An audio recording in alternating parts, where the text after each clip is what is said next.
Something was wrong the moment the seminar bell chimed for the last period of the day, and I felt it before I understood it. My name is Vex Thara, and I have lived at the Concordium Interstellar Academy for 3 full seasons, long enough to know every ordinary sound this building makes: the hum of the air processors, the soft chime before a lesson, the tap of 100 different kinds of feet on the polished floor. None of that had changed, but something underneath it had. I sat 2 rows behind a human girl named Mara Voss, the only student from planet Earth in our entire wing of the academy, and I watched her go still in a way that no other person in the room noticed. She was writing notes for our diplomacy class 1 second, and the next second her pen simply stopped moving, though her eyes stayed on the page like nothing had happened at all. I leaned toward her without thinking. "Are you all right?" I asked quietly. She did not look up right away. When she did, her expression was calm, almost bored, the same expression she wore every single day since she transferred here 6 months ago. "Fine," she said, "just counting." "Counting what?" I asked. She did not answer that time. She simply turned her pen over once in her fingers and went back to her notes, and for a moment I told myself I had imagined the whole thing. That is the strange thing about fear, when you do not yet know what to be afraid of. It hides inside small details and waits. I should explain something about Mara Voss, because if you do not understand what she is, none of what happens next will make any sense to you. Every species at this academy comes from a homeworld with its own rules. My people, the Kethlian, come from a quiet world with soft gravity and gentle seasons, where the greatest danger a child faces growing up is a bad grade or a strict tutor. The Ithkari come from floating cities where the air itself is filtered and perfect. The Grellan come from underground colonies so safe that their entire culture is built around comfort and calm discussion. And then there is Earth. Earth is not spoken of kindly in most classrooms across the Concordium. It is spoken of the way you might speak of a storm you survived, or a fire you barely escaped. Teachers here use an old, unofficial word for it, one that is not supposed to be said out loud in polite company, but everyone still whispers it anyway: Deathworld. A planet where the weather tries to kill you, where the animals try to kill you, where even the smallest living things can be dangerous if you are careless for even a moment. A planet where humans did not simply survive, they adapted, generation after generation, until adapting became the only thing they knew how to do. I used to think the word was an exaggeration.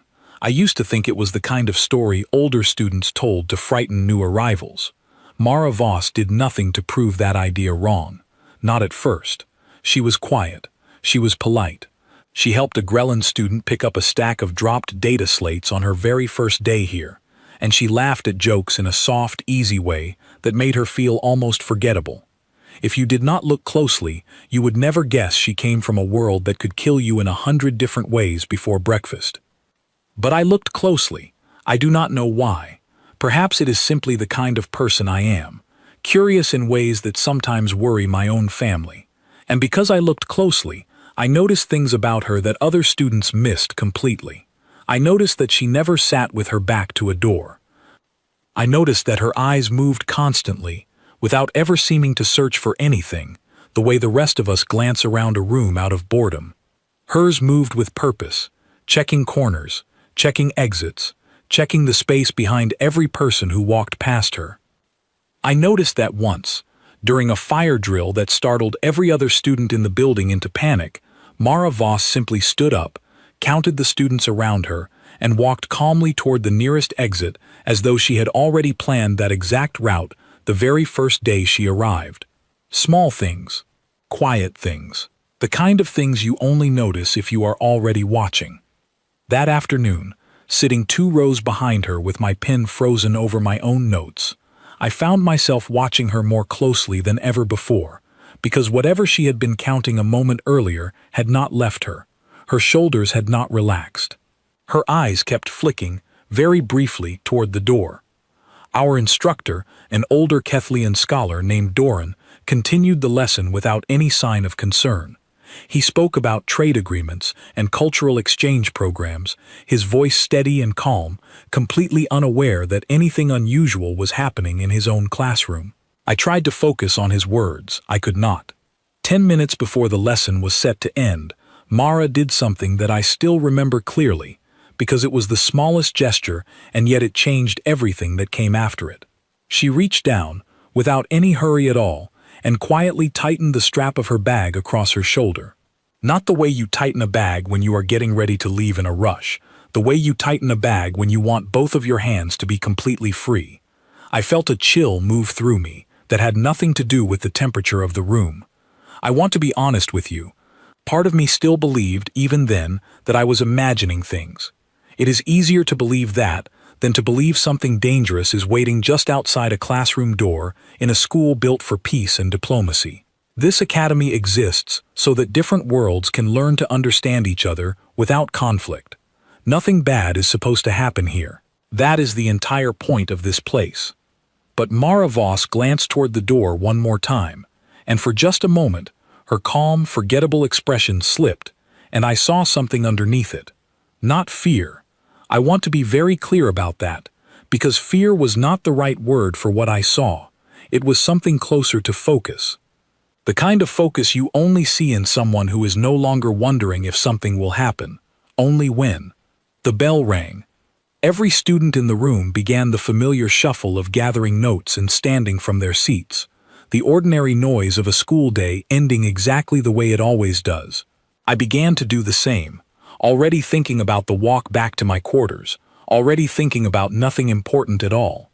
Mara stood as well, but slower than the rest of us, letting other students move past her toward the door first. I found that strange too. She was usually one of the first students out of any classroom, quick and efficient in a way that matched everything else about her. Not that day. She waited until nearly everyone else had filed out ahead of her, and then she looked back, just once, directly at me. I do not know why she chose me out of everyone in that room. Perhaps because I was the only one who had been watching her closely enough to notice anything wrong. She did not say a word. She simply held my gaze for a moment longer than felt comfortable, and then she turned and walked toward the door. I followed a few steps behind, my curiosity too strong to ignore, though some quieter part of me was already whispering that I should stay back, that I should wait, that something about this moment did not feel safe. Mara reached the doorway before me. She stopped there, just for a second, her hand resting lightly against the frame, and she looked down the long hallway outside our classroom. It was the same hallway I had walked through 1,000 times before. Polished floors, wide windows letting in soft afternoon light, a supply closet near the far end, a trophy case gleaming quietly against the wall. Nothing about it should have looked dangerous. But Mara studied it the way you study a puzzle, her eyes moving from one point to another with quick, precise attention, and I heard her murmur something under her breath, so soft that I almost missed it entirely. My translator implant caught the words half a second later and turned them into a sentence that made my blood run cold. 6, she said quietly. Positioned wrong for anyone who actually knows what they are doing. Amateurs. I stared at her. 6 what? I wanted to ask, but the words would not come out of my mouth. She was not talking about students. She was not talking about teachers. She was talking about the hallway the way a soldier might talk about a battlefield, calm and clinical, already 3 steps ahead of whatever was about to happen.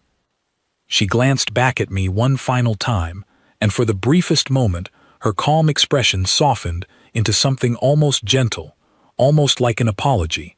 "Stay in the doorway," she said quietly. "Do not come out until I tell you it is safe." Before I could ask her a single question, before I could even fully understand what she meant, Mara Voss stepped out into the hallway alone, and the door began to slide shut behind her, leaving the rest of us standing frozen in the classroom, staring through the reinforced glass at a hallway that suddenly did not look ordinary at all anymore. It looked, for the very first time since I had arrived at this academy, like something was about to happen that none of us were prepared for. And somewhere behind that calm, quiet expression of hers, I understood with complete certainty that Mara Voss had known this moment was coming long before any of the rest of us had even noticed anything wrong. My name is Dross, and until that afternoon, I believed I understood how the galaxy truly worked. I am the son of a Kethlean noble family, raised from birth to understand politics the way other children understand simple games. I know how treaties are written. I know how alliances are built, and more importantly, I know how easily they can be broken. What I did not know, standing at the far end of that same hallway, only minutes before Mara Voss stepped through her classroom door, was that I was about to watch someone try to break one right in front of me. Let me explain what I understood, because you cannot understand what happened in that hallway without understanding why it happened first. 6 months ago, my father sat me down in his private study and told me something he made me swear never to repeat outside our family. Earth had recently signed a fragile agreement with the Kethlean Dominion, the first real step toward peace between our worlds after generations of distance and suspicion. It was not a popular agreement among everyone in our government. There were those within the Dominion who believed humans were too dangerous to trust, too unpredictable, too shaped by their brutal homeworld to ever be safe partners. They wanted the treaty gone, and they wanted an excuse the public would accept. Mara Voss being sent to this academy was part of that fragile peace, a gesture of good faith, proof that a young human could walk among other species, learn beside them, grow up beside them, without conflict. If something happened to her here, quietly, in a way that looked like an accident or a simple failure of security, the entire agreement would collapse within days, and a certain faction within my own government was counting on exactly that. I did not know all of this consciously that afternoon as I walked toward the same wing of the building where Mara's classroom was located. I only knew that my father had asked me, quietly and without explanation, to be present near that hallway at that specific hour and to report back everything I saw. I did not question him. I never question him. That is not how our family operates. What I saw, arriving early and staying out of sight near a side corridor, chilled me in a way that no political lesson had ever prepared me for. I counted 6 individuals positioned at careful intervals along the hallway outside Mara's classroom. A maintenance worker moving a cleaning unit back and forth over a section of floor that did not need cleaning. 2 visiting dignitaries in formal robes, standing near the trophy case, speaking quietly to each other about nothing at all. A student I did not recognize, sitting on a bench with a data slate that displayed no actual data. A technician working on a wall panel that was already fully functional. And a 6th figure I almost missed entirely, positioned near the supply closet at the far end of the hall, dressed as ordinary building staff. At first I assumed I was simply being paranoid, the way my father's warnings sometimes made me paranoid about things that meant nothing at all. But the longer I watched, the more the details stopped fitting together the way they should have. The maintenance worker's cleaning unit never actually touched the floor. The 2 dignitaries never once looked toward each other while speaking, only toward the classroom door. The student on the bench never once glanced down at his data slate, though his eyes moved across the hallway with the same careful rhythm as the others. They were positioned like pieces on a board, and the classroom door was the target they were all quietly circling. I felt something cold settle into my stomach as I understood, slowly and with growing horror, exactly what I was witnessing. These were not simple thugs or angry protesters. They moved with too much discipline, too much patience, too much practiced stillness. These were professionals, hired quietly through channels that would never be traced back to anyone important, sent here to remove one single student from the academy in a way that would look, to the rest of the galaxy, like nothing more than a tragic accident. I should have run. I should have gone straight to Academy security and reported everything I had seen. I want to be honest with you about why I did not do that immediately, because I am not proud of the answer.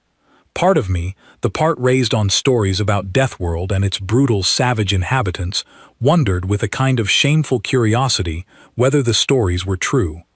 Whether a girl from that terrible planet truly deserved the reputation that followed her, or whether she was simply an ordinary student who happened to come from an extraordinary place.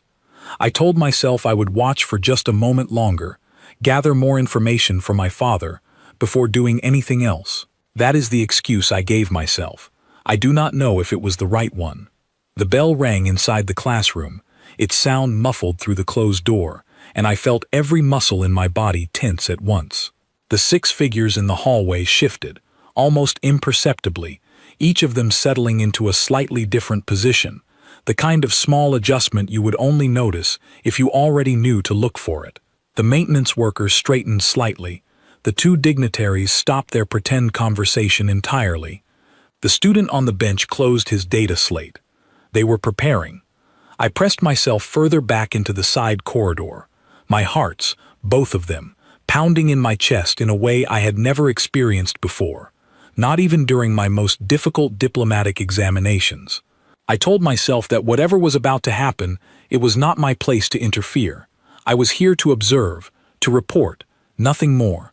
That is what my family had trained me to do since the day I could first speak in complete sentences.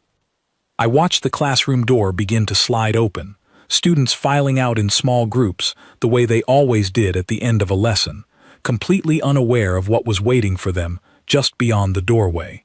I found myself holding my breath, waiting for the moment when one of those 6 figures would make their move, waiting to see exactly how a professional operation like this was carried out against an unsuspecting student. But something strange happened instead. The students filing out of the classroom did not walk directly into the hallway the way they normally would. They paused, clustering slightly near the doorway, and I noticed, even from my distance, that most of them were looking back into the classroom rather than continuing on their way. I could not hear what was being said, but I could see the shape of it, the way a single figure remained near the doorway, speaking briefly to the students still inside, before stepping out alone into the hallway. Mara Voss. She walked out with the same calm, unhurried pace I had seen her use every single day since she arrived at this academy, her expression giving away absolutely nothing. If I did not know better, I would have said she looked almost bored, as though she were simply walking toward her next class rather than stepping directly into the center of a carefully arranged trap.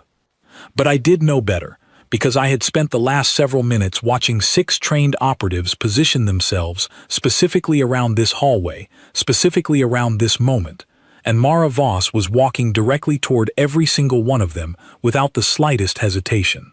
I wanted to shout a warning. I want you to understand that clearly, because whatever judgment you may form about my silence in the moments that followed, I did consider warning her. My mouth even opened slightly, the beginning of a word forming somewhere in my throat. But then I noticed something that stopped me completely. Mara's eyes were already moving across the hallway with the exact same careful precision I had spent the last several minutes admiring in the 6 operatives surrounding her. Her gaze passed briefly over the maintenance worker, lingered for half a second on the 2 dignitaries near the trophy case, flicked toward the student on the bench, noted the technician at the wall panel, and finally settled, just for a moment, on the figure near the supply closet at the far end of the hallway. She was not walking into a trap without knowing it was there. She already knew. I stood frozen in that side corridor, watching a 17-year-old girl from a planet my entire culture had spent generations fearing and misunderstanding, calmly walk into the center of 6 armed professionals with an expression of complete, unshaken calm, and I realized, with a growing sense of dread that had nothing to do with fear for her safety and everything to do with fear for something else entirely, that I was not about to witness an assassination. I was about to witness something the 6 figures in that hallway had never once considered as a possibility. I was about to witness what happens when the hunters do not realize they have already become the hunted. The classroom door slid fully shut behind Mara Voss, sealing the remaining students safely inside, and for one long, silent moment, nothing in that hallway moved at all. The maintenance worker stood still beside his cleaning unit. The 2 dignitaries remained frozen near the trophy case. The student on the bench did not reach for his closed data slate. The technician's hands hovered motionless over the wall panel he was pretending to repair, and the 6th figure near the supply closet simply watched, waiting for some unseen signal that the others were also waiting for. Mara Voss stood in the middle of the hallway, her bag resting easily against her shoulder, her posture relaxed in a way that felt almost deliberately calm, almost like an invitation. I do not know exactly what passed between her and those 6 figures in that silent moment, whether some subtle signal was exchanged that I was too far away to notice, or whether the mere act of her standing there, fully aware and fully unafraid, was signal enough. But something shifted in the air of that hallway, some tension breaking loose all at once, and every single one of those 6 carefully positioned operatives moved at exactly the same time.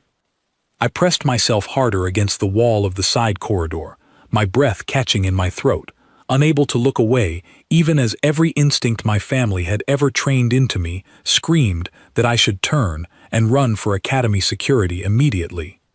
Because in that same instant, before any of those 6 trained professionals could close the distance between themselves and their target, I saw Mara Voss move first.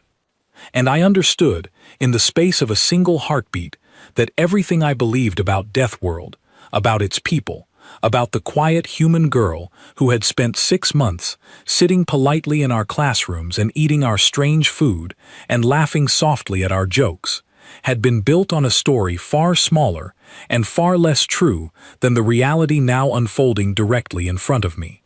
The door sealed shut behind Mara Voss with a soft, ordinary hiss, the same sound it made every single day of my life at this academy, and yet in that moment it felt like the loudest thing I had ever heard. My name is Vex Thara, and I was pressed against the reinforced glass panel beside that door, with every other student from our seminar, our breath fogging the surface, our hands flat against it as though we could somehow reach through and pull her back inside. I want to tell you honestly that I expected the worst. I expected to watch something terrible happen to a girl who had shown me nothing but kindness since the day she arrived, a girl who had once helped me carry a stack of fallen data slates without being asked, a girl who had laughed softly at a joke I made in my clumsy second language during our very first week as classmates. I braced myself the way you brace yourself before closing your eyes, except I could not make myself close my eyes at all. Mara stood perfectly still in the center of the hallway for exactly 1 breath longer, and then everything happened at once. The maintenance worker was the first to move, abandoning his cleaning unit and closing the distance toward her with a speed that did not match his disguise at all. I watched Mara's body shift, not away from him in fear, but slightly to the side, in a small, precise motion that seemed almost lazy, almost unbothered, and somehow that small motion was enough. He passed by the space where she had been standing only a heartbeat earlier, his reach closing on empty air, and before he could correct himself, Mara had already turned to face the 2 dignitaries now moving in from the trophy case. I do not have the words to describe combat the way a soldier might describe it, because I have never needed those words before in my life. What I can tell you is that Mara moved the way water moves around stone, never meeting force directly with force, always finding the smallest gap, the smallest opening, the smallest moment where a much larger and much stronger opponent left themselves unguarded. She used the low bench along the wall to change her angle, stepping up onto it briefly and then down again in a single fluid motion that put her behind one of the 2 dignitaries before he even realized she had moved. I heard, muffled through the glass, a single sharp sound, like a hand meeting cloth, and the dignitary staggered sideways into the trophy case, hard enough to make the glass front of it rattle. Though it did not break, he did not get back up quickly. His companion turned toward Mara with something readied in his hand, some kind of compact device I could not identify from where I stood, but Mara was already moving again, closing the distance rather than retreating from it, catching his wrist before the device could be raised fully, and redirecting his own motion back into the wall panel the technician had been pretending to repair only moments before. The technician himself abandoned his disguise entirely at that point, turning fully toward her with far more speed and precision than his earlier pretend work had suggested. I felt Dross, standing somewhere down that side corridor I did not yet know he occupied, would have recognized the shift in the technician's stance as something trained, something dangerous. I only knew that Mara recognized it too, because she immediately changed her position, drawing him toward the narrow space near the supply closet rather than meeting him in the open hallway. I understood, watching this unfold, that she was not simply defending herself. She was choosing the ground she wanted to fight on, funneling her opponents toward spaces that worked against them and for her, using the very architecture of a building designed for calm diplomatic meetings as though it had been built specifically for this moment instead. The student who had been sitting on the bench was on his feet now too, moving to flank her from behind while the technician pressed forward from the front, and for one terrible second I thought this was the moment everything would go wrong for her, caught between two opponents with nowhere left to retreat. But Mara did not retreat. She stepped directly into the narrow gap between them at the exact moment they both closed in, and the two of them, moving too quickly and too aggressively to stop themselves in time, collided with each other in the space where she had been standing only an instant before. I watched both men stumble, momentarily tangled together, and Mara was already several steps away, moving toward the sixth figure near the supply closet with the same calm, unhurried pace she had walked into the hallway with in the very beginning. I want to pause here and tell you something important, because I think it matters more than the details of the fight itself. Throughout everything I watched happen in that hallway, Mara Voss never once looked afraid. Not for a single moment. Her expression remained calm, almost distant, the same expression she wore during ordinary lessons about trade agreements and cultural exchange programs. It was not the calm of someone who did not understand the danger she was in. It was the calm of someone who had faced danger so many times before that her body simply knew what to do without her mind needing to panic about it at all. The maintenance worker, the first one to move, had recovered by then and came at her again from behind, and this time I saw something that I have thought about many times since that day. Mara did not wait for him to reach her. She turned to meet him directly, using the momentum of his own approach against him, redirecting his forward motion into the same wall panel the technician had already been sent into moments before. The panel, already weakened, gave way slightly under the impact, sparks flickering briefly along its damaged edge, and the emergency lighting along that section of the hallway flickered once before steadying again. I noticed, with a strange detached clarity that fear sometimes brings, that the flickering light seemed to bother one of the two dignitaries more than the others. A brief hesitation crossing his face as the light stuttered, and Mara noticed it too. She moved toward the damaged panel deliberately this time, striking it again with enough force to send the section of hallway briefly into shadow, and I understood, watching the dignitary stumble and lose his bearings in the sudden darkness, that his species must rely more heavily on light than most, that Mara had somehow known this, or guessed it, and had used it against him without hesitation.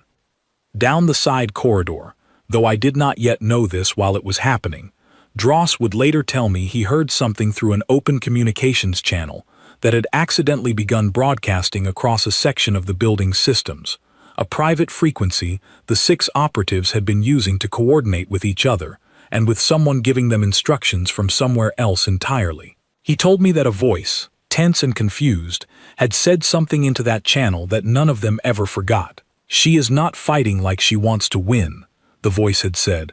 "She is fighting like losing was never something her people ever learned how to consider." I did not hear those words myself in that moment, standing behind the glass with my palms pressed flat against it, but I understood the feeling behind them completely, because I was watching the same thing Dross was hearing described. 6 trained, capable operatives, each of them individually strong enough to be dangerous to almost anyone in this academy, and not one of them could find a single moment where Mara Voss was anything less than completely in control of what was happening around her. The final 2 operatives, the student from the bench and the 6th figure near the supply closet, seemed to understand by this point that something had gone very wrong with whatever plan they had arrived with.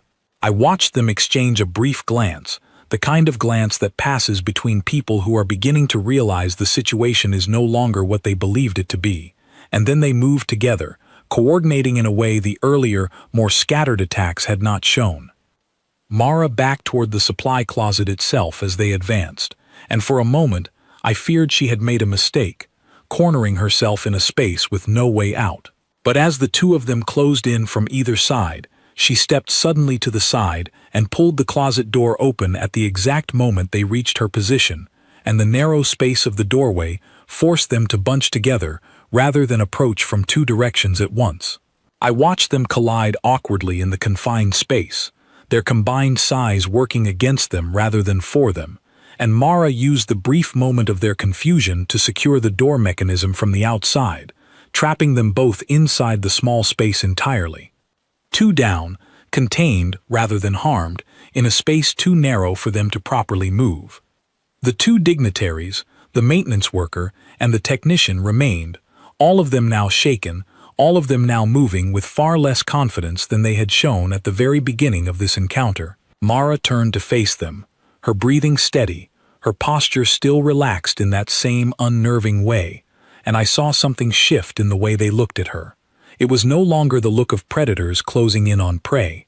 It was the look of people who had suddenly and completely reconsidered everything they believed about the mission they had been sent to carry out.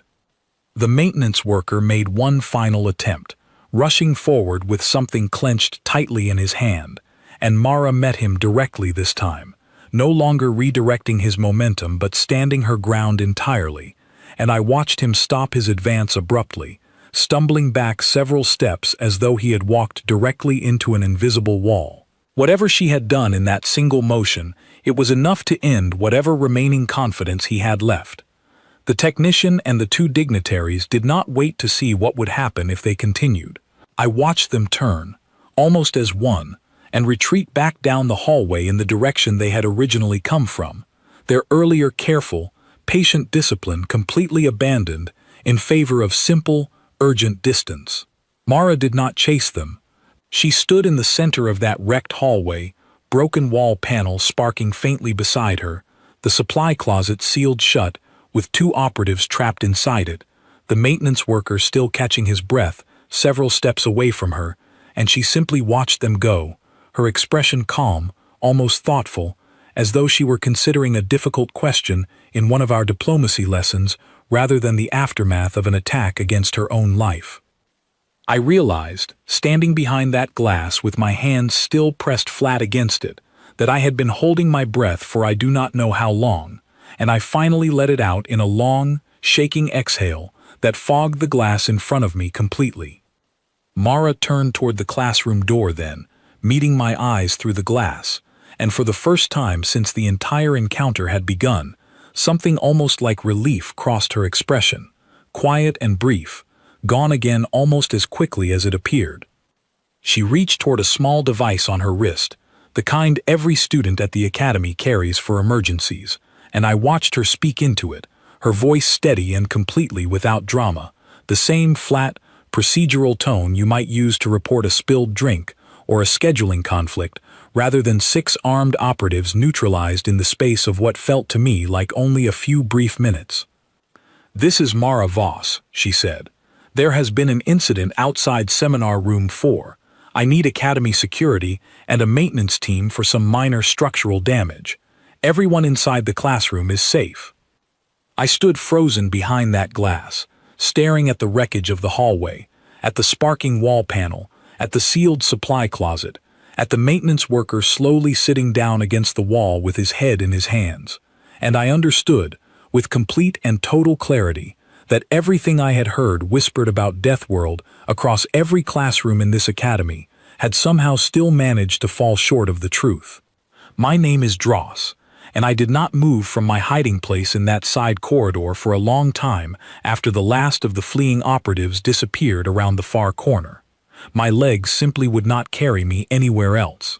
I stood there listening to Mara's calm voice reporting the incident through her wrist device, and I understood that within minutes this entire hallway would be filled with Academy security officers, and that I would need to decide, very quickly, what I was going to say when they asked me why I had been standing quietly in a side corridor the entire time this was happening. I want to tell you that my first instinct was to protect Mara, to step forward and explain everything I had seen from the very beginning. That was not my first instinct. My first instinct, shaped by years of careful training in exactly this kind of situation, was to consider how any version of this story would affect my family. That is not something I am proud of, but it is the truth, and I think the truth matters more here than my own comfort. Before I could decide anything, the sound of hurried footsteps echoed from the main corridor beyond, and I heard the unmistakable authority in the voice of Instructor Doran, calling out for order, followed quickly by the heavier, more measured tread of Academy security arriving in force. I stepped out from the side corridor then, because remaining hidden any longer would have raised more questions than stepping forward honestly ever could. The scene that greeted the security officers was one I imagined they had never encountered in the entire history of this academy. A wrecked section of hallway, sparks still flickering faintly from a damaged wall panel, a maintenance worker sitting against the wall with his head in his hands, a supply closet sealed shut with 2 grown operatives trapped inside it, and standing calmly in the middle of it all, a 17-year-old human girl with her bag still resting easily over her shoulder, reporting the entire incident in the same flat, procedural tone she might have used to describe a minor scheduling error. Instructor Doran stared at the scene for a long moment, his expression somewhere between shock and disbelief, before turning to Mara directly. "Miss Voss," he said carefully, "can you explain what happened here?" Mara answered without hesitation, her voice steady. 6 individuals were positioned in this hallway, with the intention of causing me harm, she said. I identified them before the seminar ended and asked the other students to remain inside the classroom for their own safety. I do not know who sent them. I would suggest your security team question the 4 who fled and the 2 currently secured inside that supply closet before they have time to coordinate a story together. I remember thinking, standing there watching her speak so calmly, that she sounded less like a frightened teenager who had just survived an attack, and more like someone reporting the results of a routine safety exercise. It was the calmness that unsettled me more than anything else I had witnessed that day, because it told me clearly that this was not the first time in her life she had needed to remain this steady under this kind of pressure. Security officers moved quickly after that, some rushing to secure the 2 operatives inside the closet, others tending to the maintenance worker still sitting dazed against the wall, and several more fanning out through the surrounding corridors in search of the 4 who had fled. I stepped forward at that point, finally, and gave my own account of what I had witnessed from the side corridor, careful to describe exactly what I had seen without adding anything I could not be certain of. It took less than an hour for Academy security to confirm what I had already begun to suspect, standing frozen in that corridor. The 6 operatives were not simple criminals acting alone. They were professionals, hired through several layers of untraceable contracts, ultimately connected back to a private security firm with known ties to a hardline faction within my own government's Dominion Council. The very faction, though I did not say this part aloud to the security officers questioning me, that my own father had warned me about only months earlier. I do not know exactly how the investigation moved so quickly, but I later learned that the 2 operatives secured inside the supply closet, faced with the certainty of formal charges and very little loyalty left toward whoever had hired them after watching their mission fall apart so completely, were willing to share far more information than their employers likely expected. Names, dates, the specific goal of the operation, which was exactly what my father had once quietly described to me in his private study. An incident designed to look like a tragic accident, one severe enough to justify ending the fragile peace agreement between Earth and the Kethlean Dominion before it could grow into anything stronger. I was called before a Dominion Council review only 2 days later, my father seated beside me, his expression carefully neutral in the way that only decades of political experience can produce. I gave my account again, more formally this time, describing everything I had witnessed in that hallway, and I watched several council members exchange glances that told me clearly this incident was going to have consequences far beyond a single failed operation. The faction responsible was exposed publicly within the week, their carefully hidden involvement dragged into the open by an investigation that moved faster and further than they had clearly ever anticipated. I learned later that this was, in part, because Academy Security had preserved a recording from that accidentally broadcast communications channel Dross had described hearing during the incident itself, a recording that included one operative's own voice acknowledging, in real time, that the mission had been ordered specifically to disrupt the Earth-Dominion Treaty. I sat in my family's private quarters that evening, still shaken by everything that had happened, and I asked my father the question that had been sitting heavily in my chest since the moment I first understood what I had witnessed. "Did you know they would fail?" I asked him. "Did you send me there hoping to see them fail?" My father was quiet for a long moment before answering. "I sent you there to observe and report, exactly as I told you," he said. "I did not know what would happen." No one who arranged that operation believed for a single moment that a 17-year-old student could stop 6 trained professionals in the middle of an ordinary school hallway. That is precisely why they chose this location. They believed it would be easy. I thought about that for a long time afterward. I thought about every whispered story I had ever heard about Deathworld, about its brutal weather and its dangerous creatures and its violent, unpredictable people, and I realized that every single one of those stories had prepared me to expect something loud and savage from Mara Voss, something that matched the frightening reputation her homeworld carried across the galaxy. What I had actually witnessed was something far quieter and, in its own way, far more unsettling. Not savagery, precision, not rage, calm, practiced control, a kind of readiness that did not come from wanting to fight, but from having grown up somewhere that never once gave her the luxury of assuming she was safe. The treaty between Earth and the Kethlean Dominion, rather than collapsing the way the hardline faction had intended, was strengthened significantly in the weeks that followed. Public sentiment across several worlds shifted sharply once the details of the failed operation became known, and several Dominion Council members who had previously opposed closer relations with Earth found themselves suddenly and publicly on the wrong side of an incident that made their entire faction look both cruel and remarkably foolish.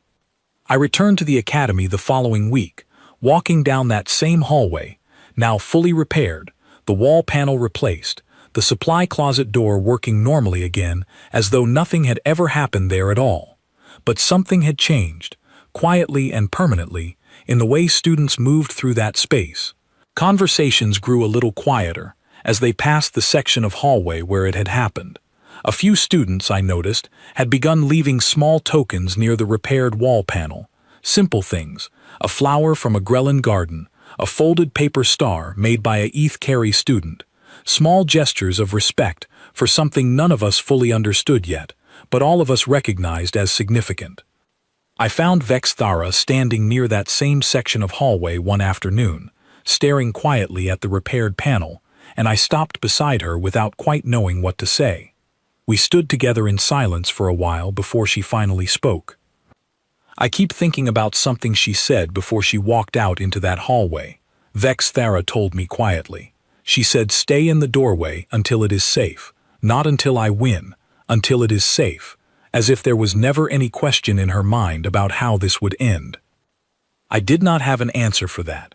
I am not sure there was one to give. 3 weeks passed before I finally found the courage to ask Mara Voss the question that had been sitting in my chest since the day I watched her walk alone into that hallway.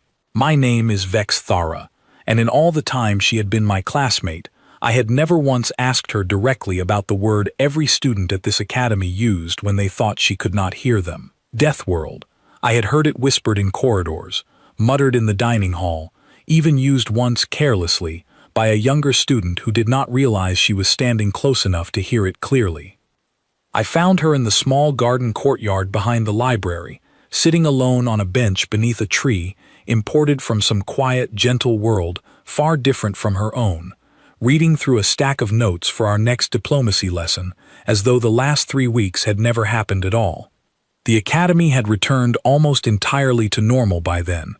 The hardline faction responsible for the attack had been fully exposed, several of its leading members removed from positions of influence within the Dominion Council, and the treaty between Earth and the Kethlean people had grown stronger, rather than weaker, exactly the opposite of what those responsible had hoped to achieve.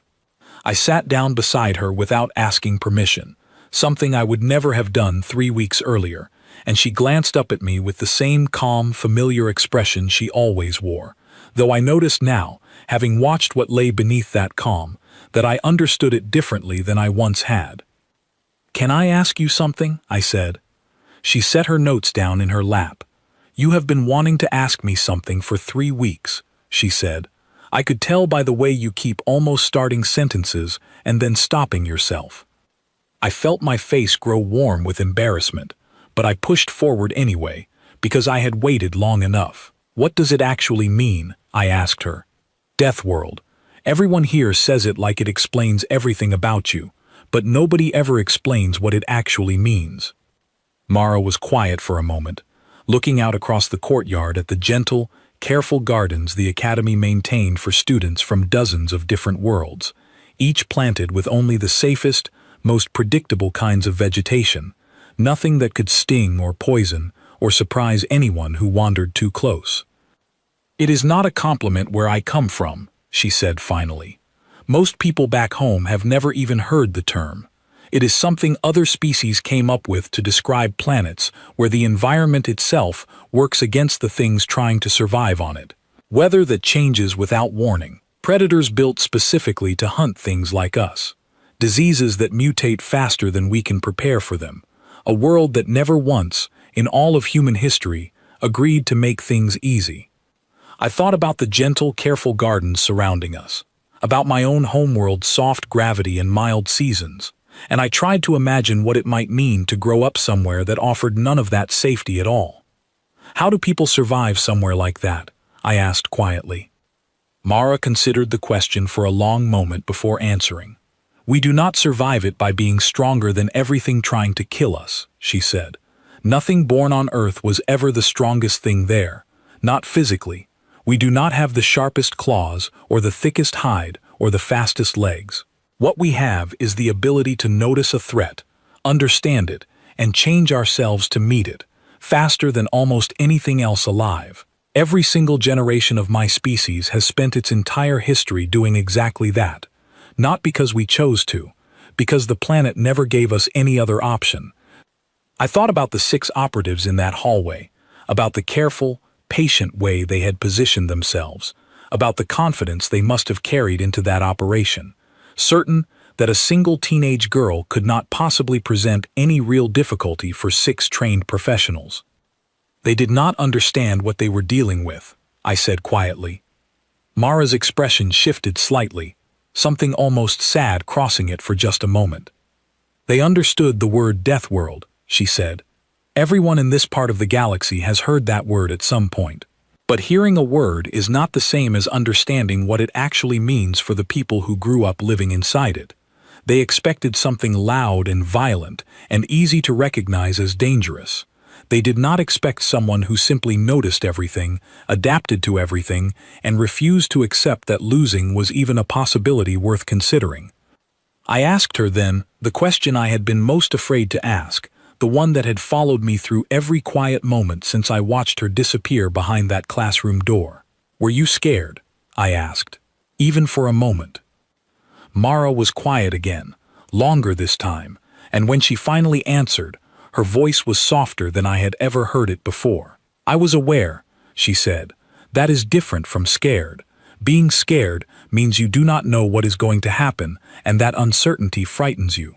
I knew exactly what was going to happen the moment I counted 6 of them positioned wrong for a coordinated attack. I knew I could handle it. The only thing I was genuinely worried about was making sure none of you got hurt in the process. That is why I asked everyone to stay inside. I thought about that answer for a long time afterward, long after our conversation in the courtyard had ended and Mara had gathered her notes and walked calmly back toward the library the way she always did, as though nothing about that day had changed her at all. I think, in the end, that is the thing I understood most clearly once everything settled. It was never really about strength, not in the way the rest of us at this academy had always imagined it. Every species here comes from a world that shaped it in some particular way. My people grew up learning patience and careful diplomacy because our world never demanded anything faster of us. The Ithkari grew up graceful and quick because their floating cities rewarded elegance over endurance. The Grelin grew up thoughtful and calm because their underground colonies gave them centuries of safety to develop careful, considered minds. And humans grew up noticing everything, adapting to everything, and refusing, generation after generation, to accept defeat as a permanent condition because their world never once gave them the option to stop adapting, even for a single moment. I walked back through that repaired hallway later that same evening, past the small brass plaque some of the students had unofficially installed near the section of wall panel that had once sparked and flickered during the encounter. A simple engraving that read only a date and a short phrase none of us had ever formally agreed on, something that had simply appeared there one morning and remained ever since. It said, in careful lettering, "This is where we learned what Deathworld actually means." I stood there for a while, looking at those words, thinking about every story I had ever heard whispered through this academy about humans and their brutal, dangerous homeworld. Stories meant to explain why they should be feared, why they should be watched carefully, why an entire galaxy had spent generations keeping a cautious distance from a species that had clawed its way up from a planet that tried, in every possible way, to prevent it from existing at all. I understood now that those stories had always been aimed in the wrong direction. The galaxy had spent so long being wary of monsters that supposedly came from worlds like Earth, imagining something loud and savage and easy to recognize from a distance, that it had never once considered the quieter, more unsettling truth waiting underneath all of that fear. It was never the monsters from Deathworld that anyone needed to worry about. It was the ordinary people who grew up there, learning to notice everything, adapt to everything, and refuse, without exception, to accept that losing was ever truly an option. Mara Voss remained at the academy for 2 more years after that day, and in all that time, nothing quite like that hallway ever happened again. The treaty between Earth and the Kethlean Dominion grew steadily stronger.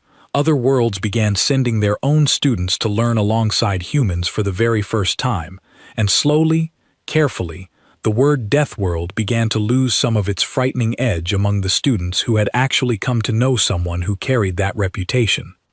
I think about that afternoon often, even now, long after I graduated from that academy and moved on to my own place within the wider galaxy. I think about the calm, unhurried way Mara Voss walked into a hallway full of danger, certain not that she wanted to win, but that losing had simply never been part of the equation her homeworld had raised her to accept. And I think, whenever I hear someone whisper that old cautious word across a crowded room about the small brass plaque still fixed to that repaired wall, quietly reminding every student who passes it what happens when a galaxy finally learns, in the space of a single ordinary afternoon, what an entire world of ordinary people are truly capable of when they are simply, calmly, given no other choice.